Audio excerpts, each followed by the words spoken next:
Thanks for clicking on Wayne.com for Inside the Zone, the first edition Komets style this season. Year 45. Year 45. It seems like I've aged that quickly, but that's what happens. That's what happens when life beats you down. You didn't know his kids just started college, did you? When life beats you down like Taylor Crunk throwing fists. There you go. Oh my gosh, that dude was throwing haymakers on a Wednesday. He was. That was one of the few highlights of the week. It didn't go as well as the Komets would have liked, but Blake, as always, from the News Sentinel, back to talk Komets for the rest of the season. And Blake, not quite mid-season, but we've seen... How crazy is that? Yeah. We're past New Year's, so we're not at mid-season. Not at mid-season, but we've seen enough to know a little bit about what the Komets have this year. Yeah. So let's say it's a mid-season report. What have you seen so far that you've liked from the Komets, and what are some of the things that they're going to need to improve upon going forward?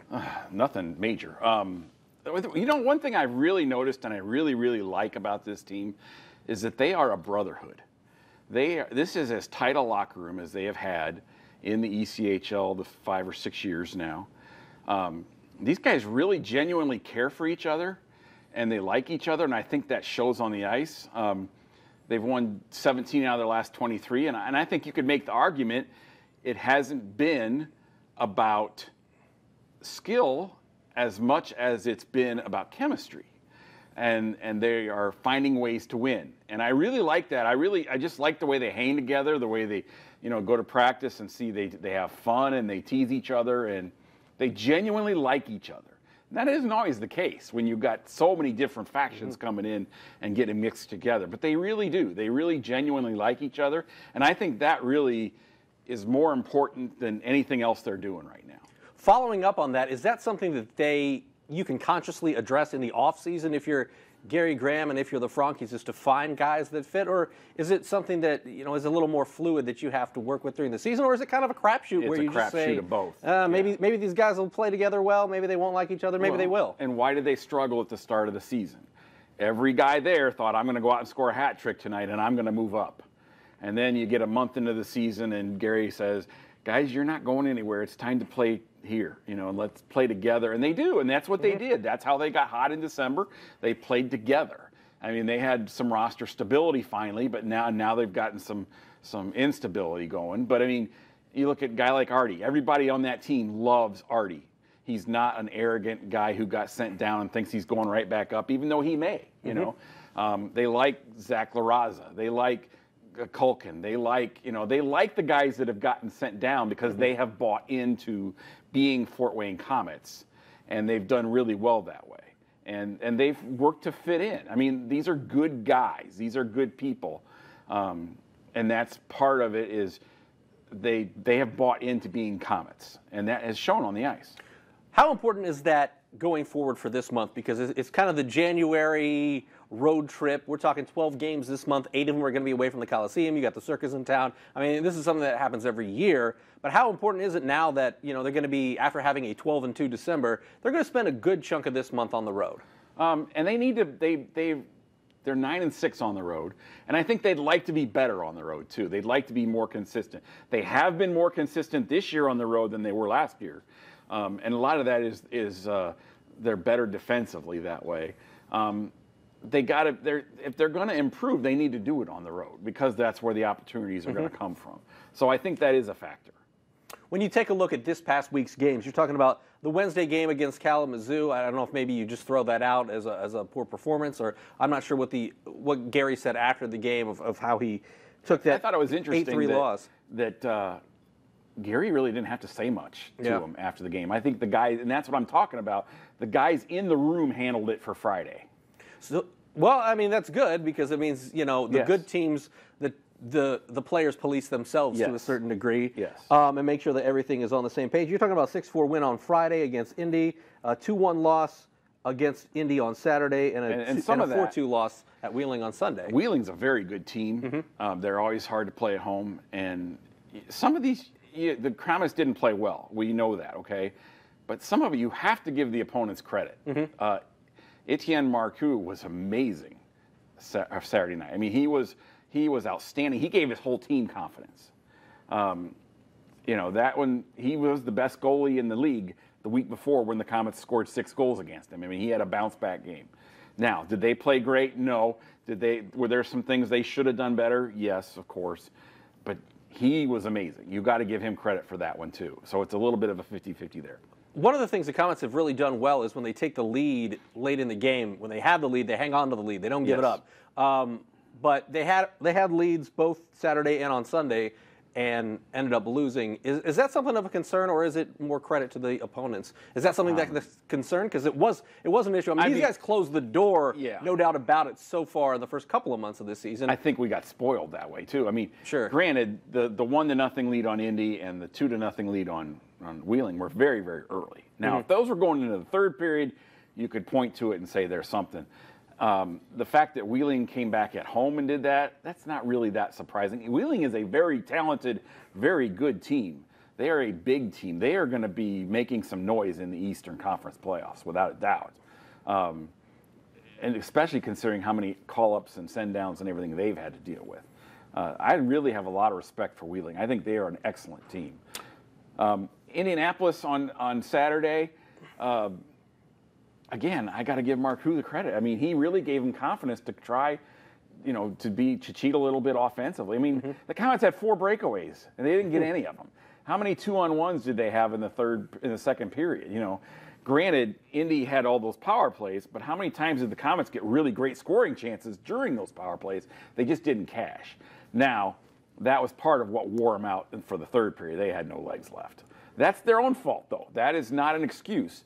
That is their own fault, and the same thing happened on Sunday in Wheeling, too. They've got to cut back on the penalties. Yeah, that's one of the issues that I was going to talk about. Last 16 games, the Komets have had 43 power plays, but they've given up 62, and this past week it was 17-10 in favor of the opponents. Yeah. I know that we're nitpicking a little bit because if you look at the Stanford... But it's been the same thing for the last few years. Right, well, if you look at the Stanford ratings, Komets were number 1 last week. They're number 3 in the latest ratings that just came out.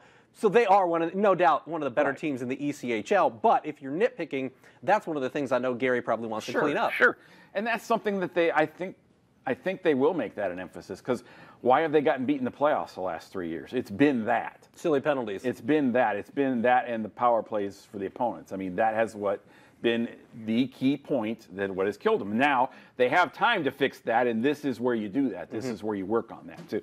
Now, they have a lot of guys who are really, really banged up. Like if they had a larger roster, I know 3 or 4 guys who'd be sitting to rest, but they don't have it right now, and so they're trying to play through stuff.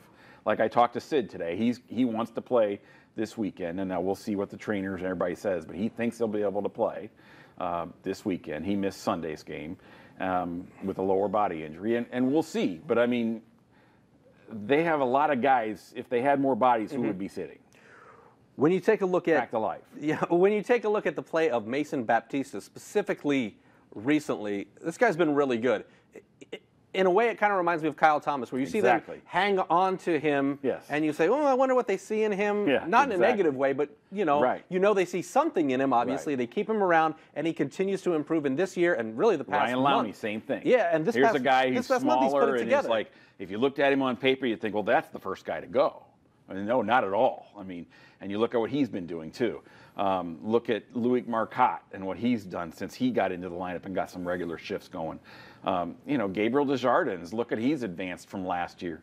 Yeah, Mason is amazing. I mean, Mason's been their leading scorer the last 10 games. I mean, it's crazy. Yeah, 16 points the last 12 games. Yeah, I mean, and he's been the most consistent guy effort-wise, and he just does whatever you need him to. I mean, it's just, you can't overstate the value of guys who will play hard and will do what they're expected to do and don't go out and freelance, and they work their tails off, and they're smart. And I think that's the biggest thing with Mason. He's so darn smart, and he just knows where to be, sometimes. Well, that plays into my next question and maybe makes it even more difficult to answer, but... Oh, great. Thank you very much. I want to put you on the spot. Yeah, sure. If you had to pick an MVP at this point of the season, who would it be? Hauser. I was going to say Sid, Hauser. Yeah. Obviously, Mason's been very good recently. Garrett Thompson's been great. That's true. Binkley's been really good. Cody's been decent. He's been pretty good. I mean, plus minus is pretty darn good. That's pretty impressive, But again, that goes back to what we were started off talking about, the chemistry. It's not one guy or one line getting hot. It's pretty much they're getting contributions from everybody, from all 6 defensemen. I mean, you look at what Bobby Shea and Curtis Leonard have done the last month. That's amazing. I mean, that is astonishing what those two have been able to do. And that's left Culkin and Maggs or Lowney or whoever to really step up. And it's just been really interesting to see how this is all fit together. Well, when you look at the standings, the ECHL Central Division standings, Toledo's number 1 by a point over the Komets. They both played 34 games, so fairly even there. And Cincinnati is right behind at 43 points. Look at Kalamazoo. I mean, they're down, but they've got like 6 games in hand on Kansas City. So you got 5 teams that are all with like a fist. Yeah, a very competitive logjam for sure. It's great, and it's not always because they're winning their games at home either. You know, Cincinnati's got great goaltending in Anthony Peters, and I think the goaltending in the league is 25% better than it was last year. Really, why? I think these guys are bigger, they're more athletic, they're higher draft picks for part of it, but I just think I'm not sure. I mean, other than them being better goalies, you know, I mean, it's amazing how much better it's been. That kind of leads into my next question. Where are the Komets at a goalie? I mean, when McGuire comes down, obviously, you know, the guys up top really liked him as they acquired him. So what do they do with McGuire, with Hauser, with Barnitz? I mean, where are they in terms of goaltending? How do you keep everybody? This is a question we ask every year, but it seems like, you know, the talent level is even, you know, a little bit further in terms of depth and in terms of how many guys can really play. Well, and I think part of it is, and this is what's so tricky, is you've got guys like Hauser and McGuire who are both send-downs. So they don't cost you as much on the salary cap. It's $550 a week. And then you've got Garrett. You know, what happens if one of those guys gets called up or gets hurt? You don't want to lose Garrett. You know, I mean, Garrett's a lifesaver. Garrett is one of the best guys on the team. I still think he was team MVP last year. He could make the case very easily. You know, it's a really difficult situation right now because you have a lot of games, luckily, that you could afford to leave Hauser home yesterday and let him rest. But is that going to be enough to keep everybody sharp? Keeping him fresh and keeping him sharp are sometimes 2 different things. Right. And you know, Garrett had a shutout in his last game. You know, he's like, I would like to play. You know, I mean, I'm pretty good. Yeah. And you got 2 games this week. Right. 2 road games, Friday at Toledo, and then you got to play Saturday Hauser in Toledo. I mean, you got to with what his record is against Toledo. You know, it's hard. It's really hard. What are you most looking forward to see this week when you've got these 2 road games, specifically, you know, Friday night against rival Toledo, where, you know, they are only a point apart in the standings with the same number of games played? Yeah. I mean, I want to see the discipline. I really do. I mean, it started to slip a little bit of late. And it's something I pointed out a week and a half ago, and it didn't get better. And it was the key factor in the 2 losses this weekend. I mean, it was the key point other than the opposing goalie. You know, that was the thing. And, you know, when you've got guys who are banged up and tired and you can't keep putting them out there on the penalty kill. If you're the coach, you have to. You don't have any choice.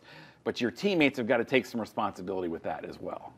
I'd like to see the power play get more consistent too. It's been struggling a little bit of late, you know. But those are basic things you're going to go through during a month of play. You know, it's going to be up, it's going to be down. The talent is there. You can tell this year on the power play they are much more comfortable together than they were last year. Binks is doing a great job with that. Sid was doing a really good job.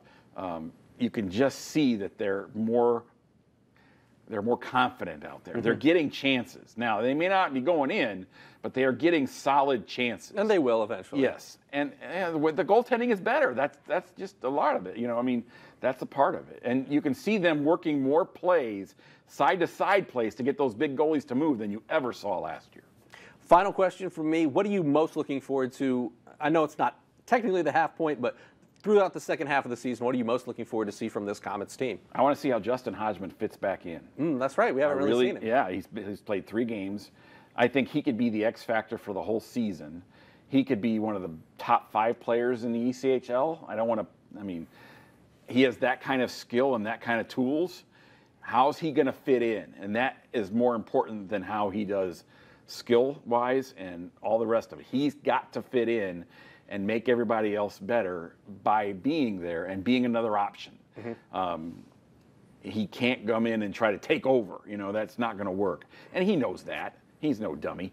But how he fits back in and helps everybody else, that is going to be fascinating to watch. And so is the rest of the season. Where else are you going to get a guy like that this time of the year in a trade or health or with whatever? With that skill level, yeah, right. You're not going to get that guy sent down either. I mean, it's really going to be fun to watch that. All right, and we'll keep tabs on it for you right here every Monday on Inside the Zone. But for this week, he's Blake, I'm Glenn, and we'll see you next Monday.